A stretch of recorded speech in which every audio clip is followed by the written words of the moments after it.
हिंदी की कक्षा में आपका स्वागत है।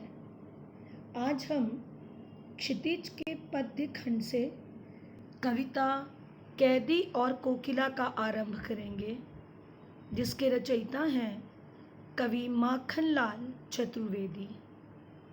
आज के इस वीडियो में हम कवि माखनलाल चतुर्वेदी जी का परिचय प्राप्त करेंगे तथा कविता का सार समझेंगे।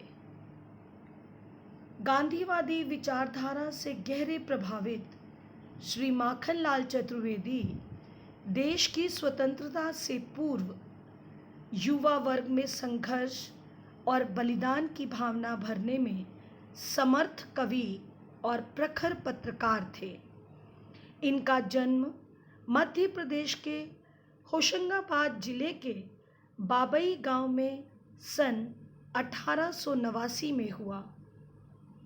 इनका बचपन आर्थिक अभावों में बीता था।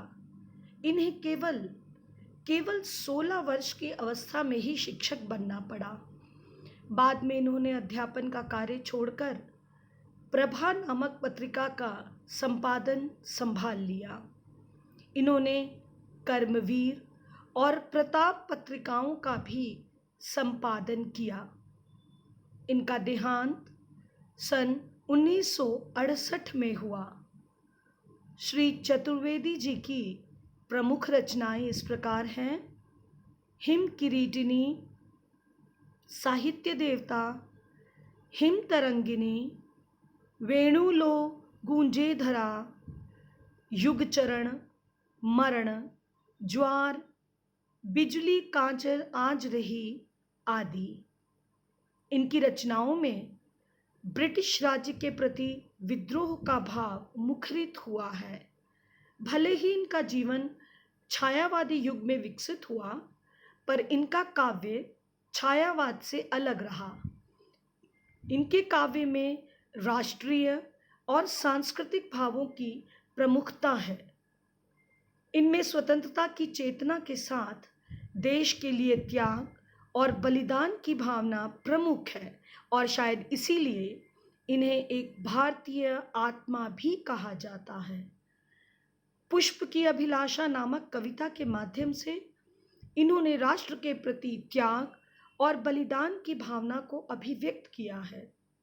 श्री चतुर्वेदी जी स्वाधीनता आंदोलन के दौरान अनेक बार जेल गए थे। उन्होंने प्रेम, भक्ति और प्रकृति से संबंधित भी काव्य रचनाएं की। जेल से तो उन्होंने देशभक्ति से भरी कई कविताएं भी लिखी थी। इन्होंने अपने काव्य की रचना खड़ी बोली में की है। ये कविता में शिल्प की अपेक्षा भावों को महत्व देते हैं। बोलचाल के सामान्य शब्दों के प्रति इन्हें विशेष मोह था, जिसके कारण इनकी भाषा जन सामान्य में प्रचलित हुई है। इनके द्वारा रचित कविता कैदी और कोकिला का हम अध्ययन करेंगे।